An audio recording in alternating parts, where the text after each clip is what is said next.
Hello.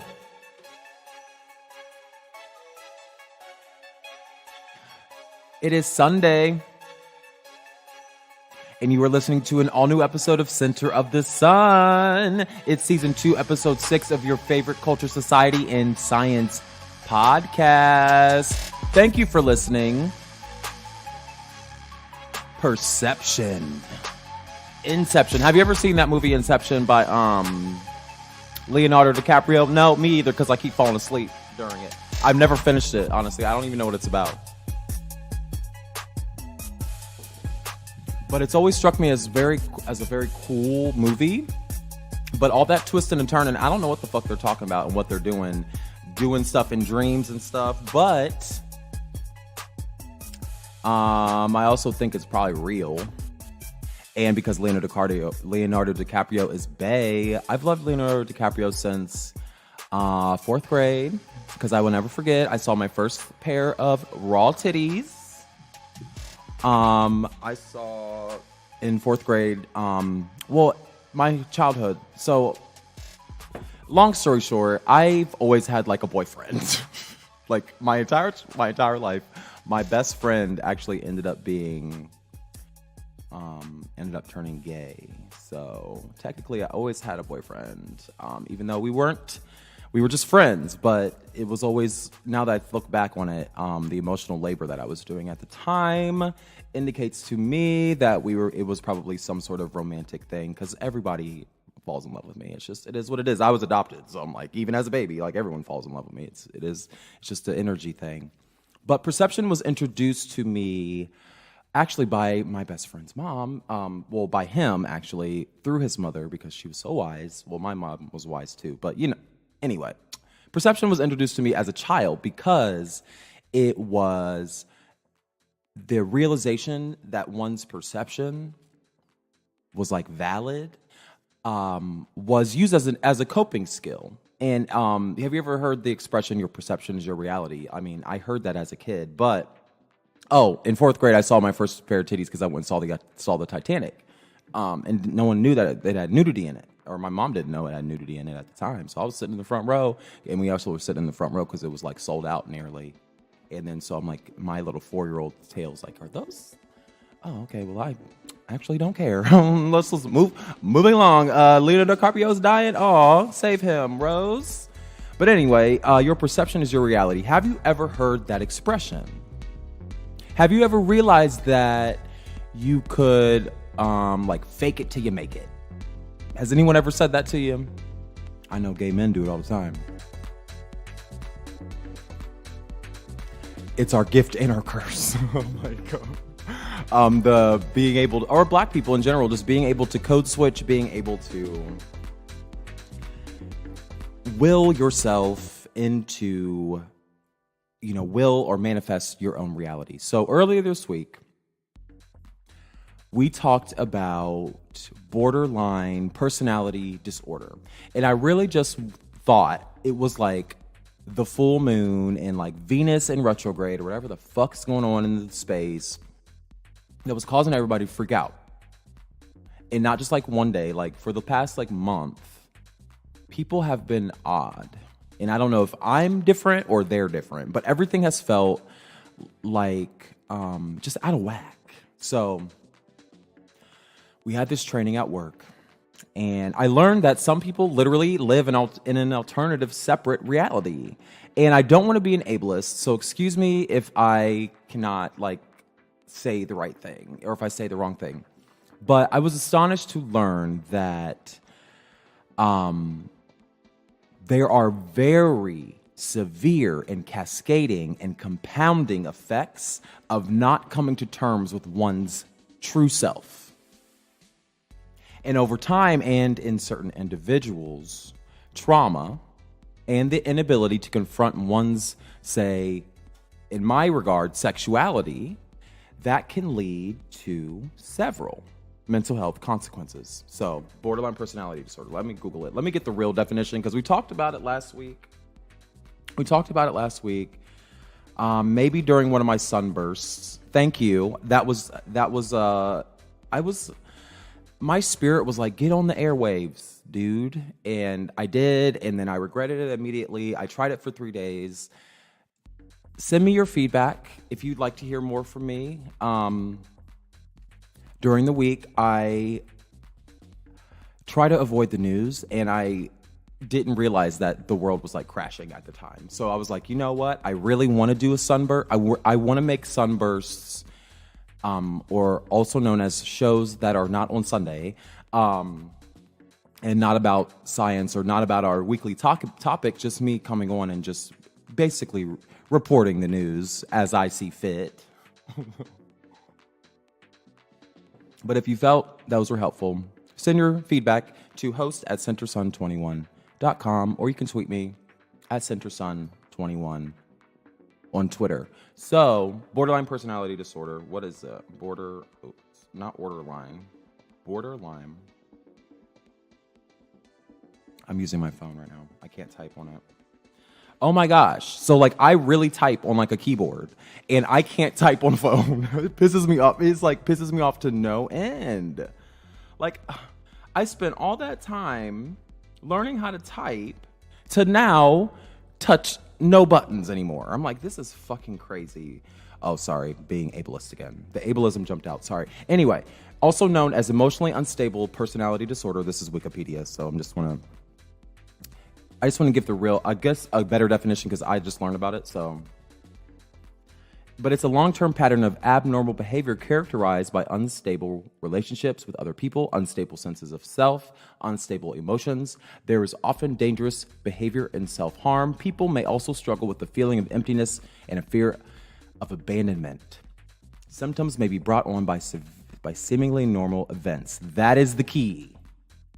Like, you could be like, oh shit, I got borderline personality disorder. But do seemingly normal events create narratives in your mind that you cannot break from? Like, it's a disorder for real.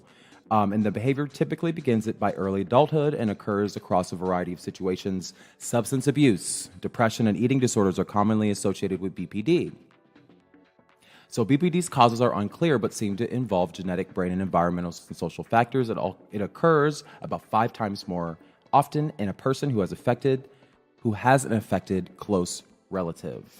Adverse life events also may appear to play a role. So, say if you're a DL man and then you get HIV,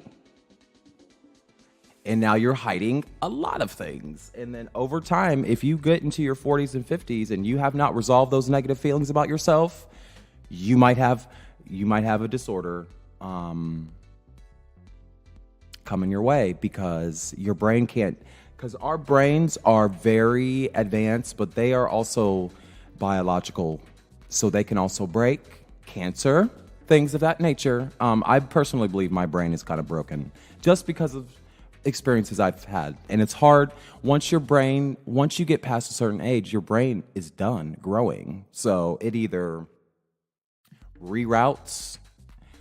If you have a traumatic brain injury, it reroutes itself. It tries to fix itself. Otherwise, it just abandons ship. Literally, it'll just turn off that part of the brain and just keep it pushing because it don't got time. It has shit to do.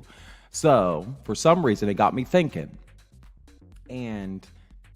about the brain, and it sent me on a quest to understand why so many people have been struggling with interactions just with other people, like not even like anything specific, like what is going on in the world, like why are people snapping at me, and then I'm observing people like being weird with each other, and I'm like, I don't get it, and I don't have time because I carry a stun gun, and I'm resolved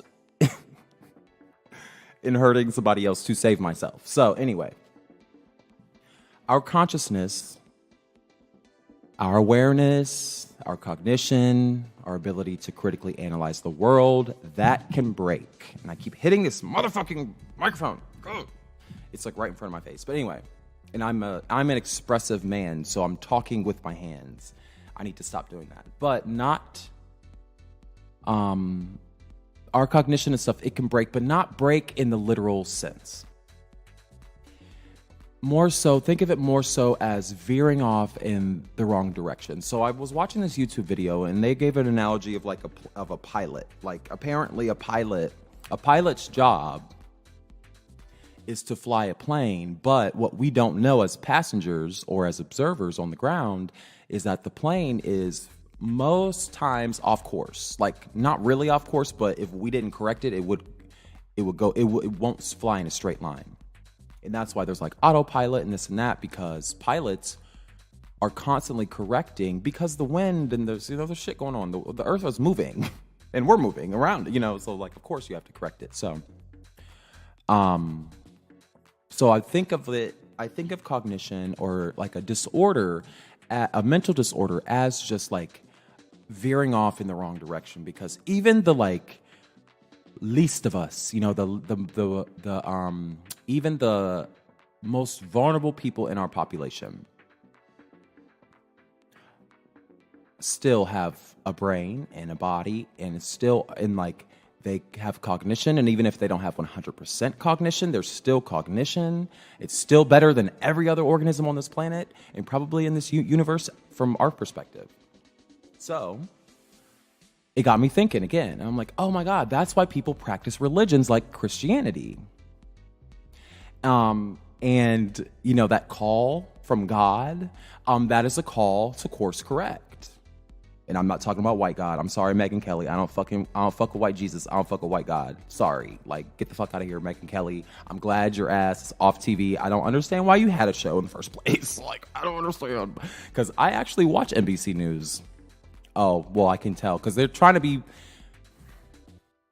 Well, NBC News is owned by Comcast.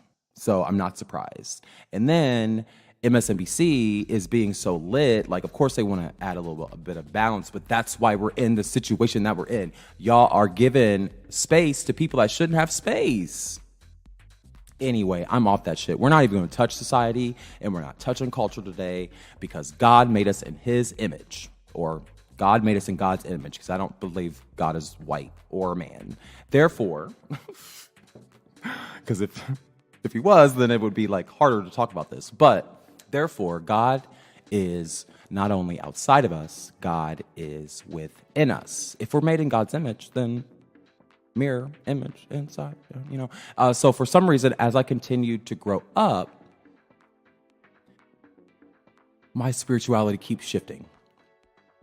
And deep down, my ego wants to question everything, though. So I read this book in college. It's called A New Earth by Eckhart Tolle. It's a very good book. And it gave me kind of perspective on my feelings, because I've always known there was more. Do you ever have that feeling? Tweet me at CenterSun21 on Twitter. Do you have feelings? Is God calling you? Hashtag beep beep if God is calling you, or if you have a sense of a higher power. Hashtag beep beep. Tweet me at CenterSun21.com. And for some reason, I've always felt this way. And people be like, oh my God, Deacon House, like, oh, you're going to be a spiritual leader, this and that. I'm like, no, the fuck I'm not. Like, get the fuck out of here. That's what I'm not doing, actually. Thank you for asking. I like doing bad things with my ratchet things with my friends. So, ironically, the only thing that's ever made sense to me is spirituality, intuitively. So, as a result, I don't practice Christianity. I don't practice white goddery. But I do technically believe that everyone is right. So I kind of still believe. I want to import the tools of science before I make a decision.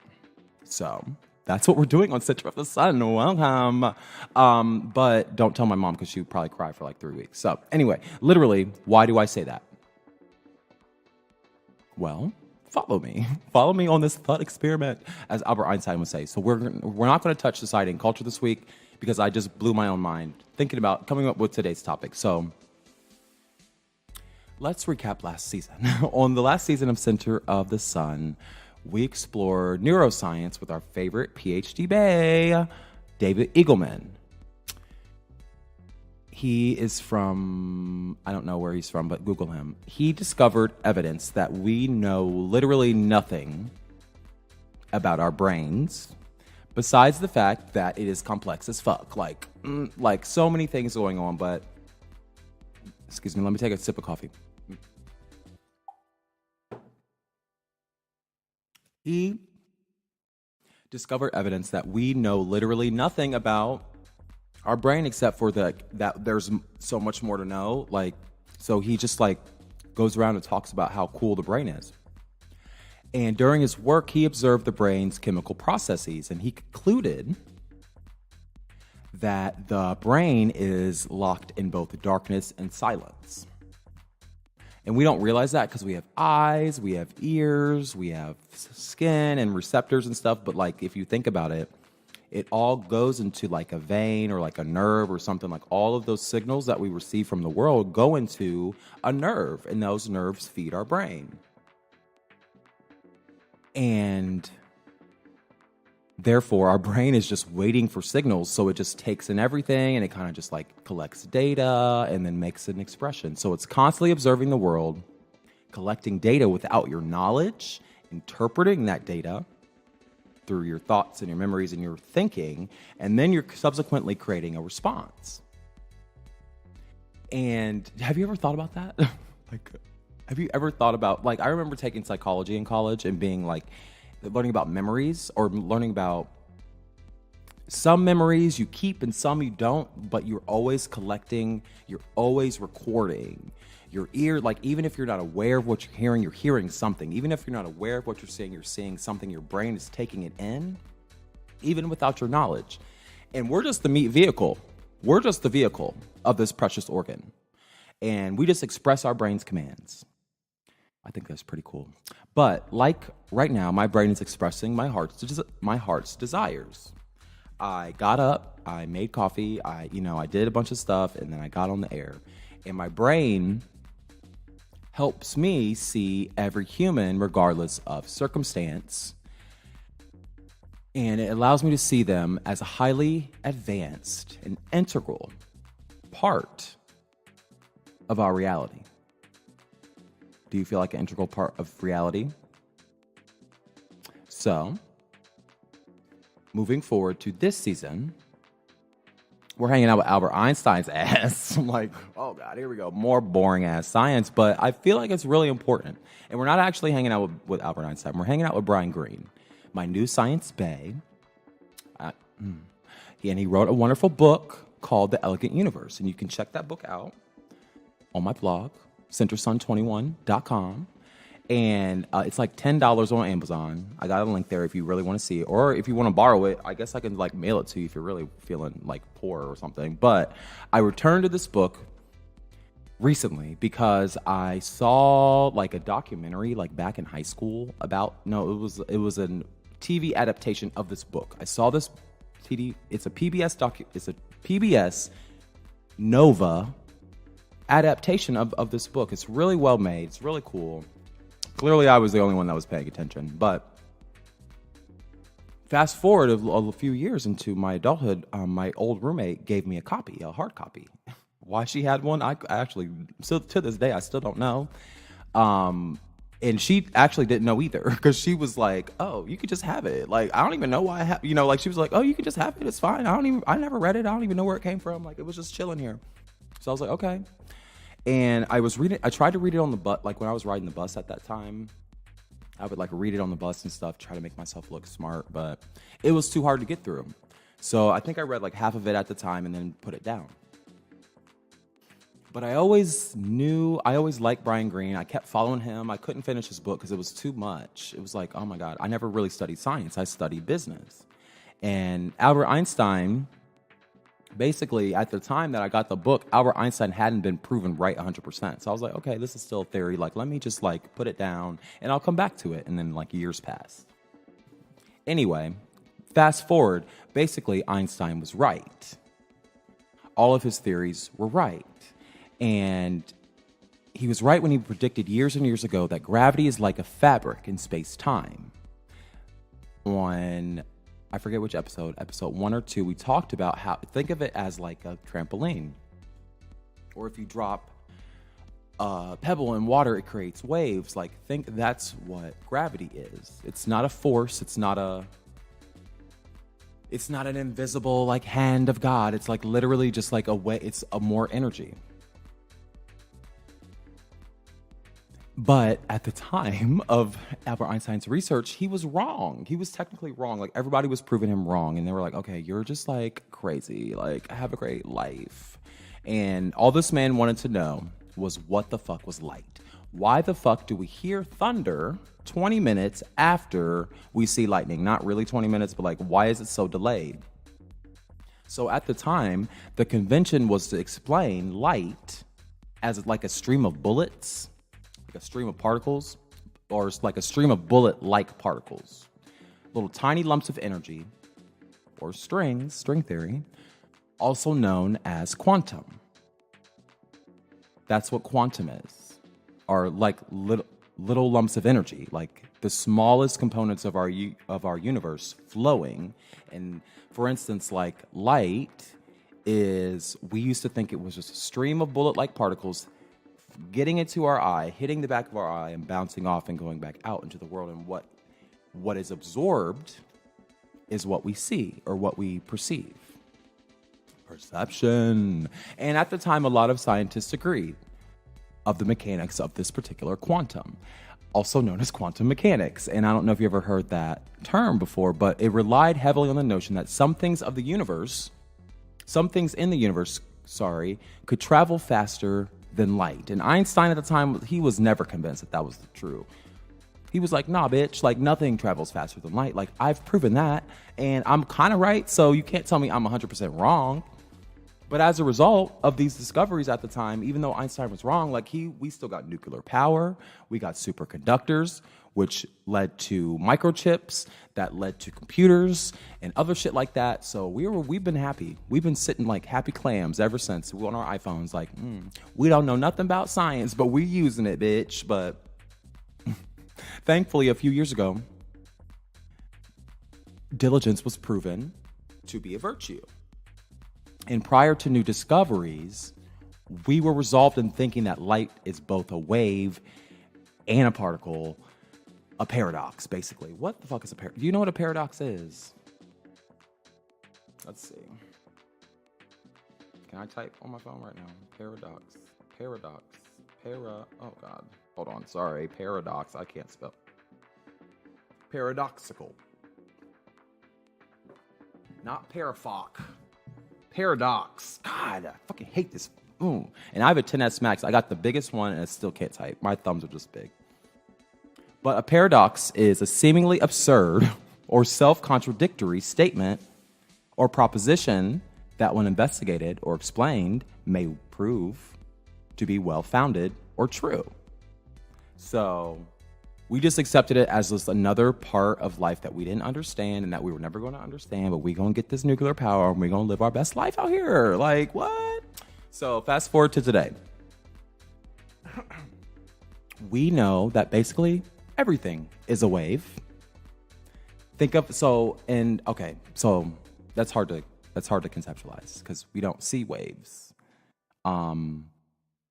But like, do you see the waves that are going into your phone right now so you can listen to me? Like, the sending and receiving of signals, even though we can't see them with our naked eye, are still waves. So, our eyes just don't have those particular sensors. Or the eyes on the front of our head don't have the sensors. I don't know about the one inside of our head. But think of a lighter, like Lil Wayne. Think of a lighter, strike that lighter or that match. And this one is out. But the red part of the flame requires less power and produces less energy. This means that the part of the flame, that part of that particular flame has a lower frequency. Okay? And we can measure that. That's measured. But if you look closely, there's a part of the fire at the bottom nearest to the butane that is blue. Why is that? Because clearly it's closer to the power source, which means it has a higher frequency. And then as the fire continues to burn vertically, it loses energy because it doesn't lose. Energy cannot be created or transmuted. It can only be transferred.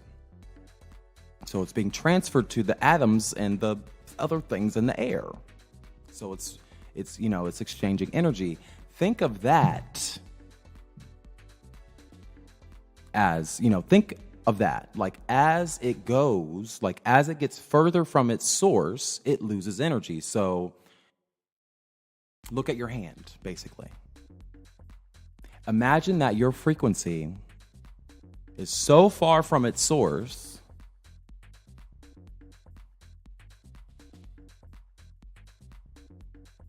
that our frequencies are just low and dense. And maybe that's intentional, because we can persist in this frequency and we can thrive. But we have also created a reality or a dimension that works for us. And if you think about it, that is how we observed brain function in the first place. Just a bunch of electrical waves jolting around our bodies. And last season, I asked you to ponder the consequences of knowing or of throwing a toaster into a bathtub. And of course, we all imagined that bad things would happen. And water is such a great conductor of electromagnetic energy or electricity that sometimes, in some cases, it would cause an explosion, it would cause an outage or whatever. It would cause, some sort of thing would happen. And our bodies, believe it or not, are how much percentage of water that we say all the time? And just because we can't see it with our naked eyes, various forms of energy are flowing through our bodies constantly. And just like a bathtub, if you throw a toaster in a bathtub, you're throwing electromagnetic energy through our highly hydrated bodies. Potentially reactions can be caused. Maybe not full-on explosions, but something is going to happen. So why am I saying all of this? It's been 27 minutes. Why am I saying all this? What's the bigger picture?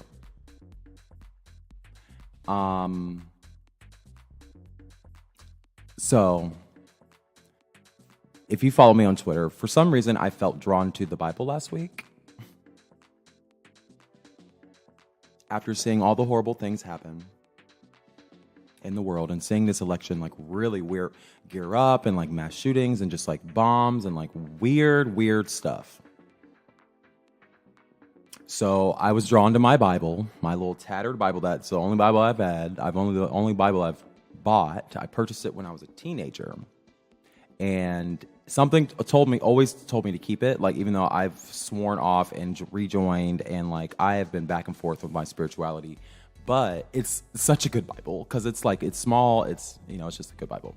And it's the New Living Translation, which I always preferred as the translation, because it's just easier to read. So I was watching a YouTube video and they were talking about consciousness and faith. And so it got me thinking and made me open my Bible to Hebrews chapter 11, verse 1. And it says, quote, faith is the confidence that we faith is the confidence that we hope for. Faith, clearly I haven't read the Bible in a long time. Faith is the confidence that what we hope for will actually happen. It gives us the reassurance about things we cannot see. So end quote. Where does faith come from? Well, naturally, you would say it comes from our cognition. It comes from our brain. And our consciousness, of which is a part of that cognition, allows us to hope for things that will actually happen. The Bible verse continues on saying that by faith we understand that the entire universe was formed by God's command, that we now see it did not come from anything that can actually be seen. And I put the actually in there, end quote. So if I truly believe that God is within us and outside of us, and that's my personal belief, that's also in the Bible, but they took it out. King James took it out. By proxy, we may not be able to command an entire universe to manifest. But we could manifest things. I believe that could be true. Like, what if we could manifest like happiness or wealth? Bitch, I gotta stop there. Did I just give myself a sermon? Like, what? Like, oh, I'm over here feeling myself now. But okay, so follow me. So because we're such dense beings, our consciousness feels separate from our biology, with, and good reason. And we feel like, you walk into a room and you feel the vibe of another person. And you're just like, oh, that's a bad vibe. Or that's a good vibe. Like, oh, I want to be here. Or I don't want to be here no more. We know that there's a part of us that's greater than ourselves. Like, it feels separate. But we can't place it most times. Like, most people can't place it because we're taught to not, access that part of ourselves. But we oftentimes can't place them because those feelings feel superficial or juxtaposed on to what we can actually feel and touch with real evidence. Like, it feels fake to some people. To me, I don't have that luxury, but what if it was not separate initially?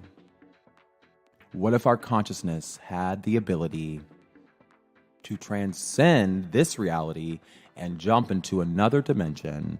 Or what if that's heaven or hell? Ooh, what if we don't need reassurance about things we cannot see? What if we had the ability to manifest our faith or what we hoped for? What if we had the ability to manifest those things would actually happen? Or if we were bad, we would manifest bad things. Oh my God, that's hell. I hypothesize that faith equals the infinite possibilities that exist in the fourth dimension. I said it. I think that's what it is, and that's what heaven is too. Because all of our possible futures technically can be accessed. But how can we do that? So, do you believe in infinity? If you believe in infinity, tweet me, #infinity at CenteredSun21 on Twitter. But do you believe that, do you hypothesize as well that faith equals the infinite possibilities that exist in the fourth dimension? All our possible futures technically can be accessed. And, but how can we do that? We have to align with the God that we feel. We have to align with the source. And I feel like a hippie right now. Oh my God, I'm not a hippie, I promise. But we have to align with our power source. If you don't feel God, and I'm saying God because this is how I was raised, but if you don't feel God, then find the thing that makes your heart jump. Or sends that chill down your spine, or makes you feel real good when you feel terrible. Follow that. Find your light. That is the God inside of you. And you don't have to call it God. You can connect with others, and then you can see the God is outside of you too. If you don't feel like God is inside of you, you can see God in other ways. Or you can see the source of people's light in other ways. What do you think? Send your feedback to host@centersun21.com. I personally think that some people are born with this sense that that sense of the world is already activated. And I think that particularly LGBTQ people of color have been given a highway to this enlightenment. That's probably why we're so different. Because we've been forced to duck and dive and do all this extra stuff, but we were forced to think a lot. Like, and a lot of people aren't forced to think. And our ability to think and our ability to create and our ability to find ourselves has shifted the world. It's no mistake that every musician, every artist, pretty much anybody, they're not regular people, and most times they're not even straight. The title of this show, Center of the Sun, is essentially a metaphor. And it's a metaphor that my higher self came up with because my conscious brain is like, why the fuck did you choose this title? But it just keeps ringing true. Because I truly believe that at the center of the culture and creative expression That's us. We are the center of all of this energy. We are the center of all of this expression that everyone else has. Where did they get it from? They got it from us. And because that's our purpose. I believe that's our purpose. But we also in episode 1 of season 2, I wanted to, I explained to you all that I want this show to be a catalyst through which you can just accept yourself, accept the power that's within you. And I want to do it in a methodical way that makes sense to me. So I have to import the tools of science because I'm so analytical. I can't just take anything off face value. I can't do it. I never have and I never will. That's just not who I am. So that's why I'm trying to put these pieces of spirituality together. How can science, spirituality, culture, society, my crazy ass, how can we live in harmony? Is there harmony? I think there is. And the more I learn about this stuff, the more I'm like, oh, okay, I'm seeing racism might be a manipulation. Classism is a manipulation. Like, these are not divisions that we've created. It feels superficial because when I look and when I get into my headspace, racism, sexism, classism, homophobia, all of those things disappear. They're not real. They're all socially constructed. We are social beings, so we gravitate towards those ideas, but they're not the truth. The truth lives inside of us. So I encourage you to continue seeking the truth inside of you and outside of you. I encourage you to find your light. I encourage you to hope for things that you don't think will ever happen. Hope for them, because I hypothesize, let me get my hypothesis back out here. I hypothesize that faith is the total sum of the infinite possibilities that exist in the fourth dimension. Point blank. And it's cool. You know, the infinite possibilities. Okay, so imagine yourself right now, but imagine, okay, on the front of your body is an arrow going forward, and the back of your body is an arrow going backwards. And just like follow those two arrows. You ever see that Fidelity commercial with the green arrow, and there's like, follow us here? Imagine that, but that's like your timeline of like every constitution or reconstitution of the atoms inside of your body, all the way from Big Bang to Big Bang, because technically it wouldn't. We don't know nothing about space, so I'm just gonna say the Big Bang. But from God's creation or the Big Bang, whatever it was, from when you were dust to now to when you're gonna be dust again, that all of those possibilities, all of those possible futures for your atoms, that is the fourth dimension. Does that make sense? Because it don't make sense to me, but I'm trying here. We're learning together. I'm a researcher. So if you have any information, I would love to hear it. If you have any interpretations of what I said today, please send your feedback to host@centersun21.com. I want to know what you know, because literally I think everyone is right. Everyone's right. You have your sense. You have your perception. I want to see what you see. It's just like you're seeing what I'm seeing, or you're hearing what I'm saying, because I barely know what I'm saying.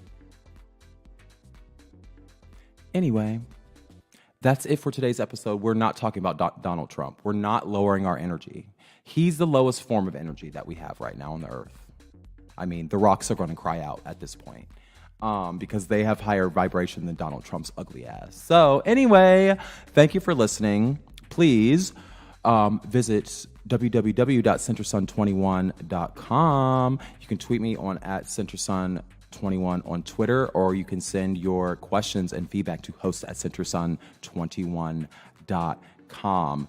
This has been episode 6, season 2 of a very interesting season. I appreciate you for listening, and we will see each other next week. Oh, also, if you want some more sunbursts, let me know.